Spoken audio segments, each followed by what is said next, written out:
అమ్మవారు నవ్వితే పువ్వుల నవ్వులు దాసులైపోతాయట. అంత ఆనందంగా ఉండి అంత అందంగా నవ్వాలి.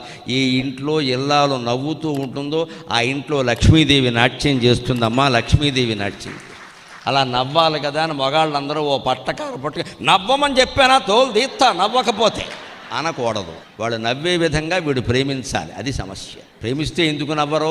పెత్తనం చేస్తే నవ్వుతారేటి? పొద్దున్న నవ్వమని చెప్పాను కదా, 6:30కి బుద్ధి లేదు అంటే ఎవడు నవ్వుతాడండి? నవ్వడానికి టైం పెడతావా? ఆవిడ ఎప్పుడు నవ్వుతూ ఉండేలా చూడరాదా? స్త్రీలు అల్ప సంతోషులమ్మ. ₹1 ఇవ్వడం ముఖ్యం కాదండి, వాళ్ళు ముందు కట్టుకున్న చీరను మెచ్చుకోవడం చాలా ముఖ్యం. అది చేసి చూడండి, అనుభవమే చెబుతున్నా.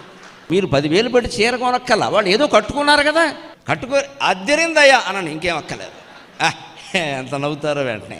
అలా భార్య నవ్వితే అక్కడ సంపదలు ఉంటాయి. చేసిన పని బాగుందని చెప్పరాదా? వేరేది ఎందుకు? అప్పుడు అంటారు సహజంగా, ఇలాంటిదే ఇంకో 2 కొనుక్కుందామని అనే తర్వాత చూసుకోవచ్చు.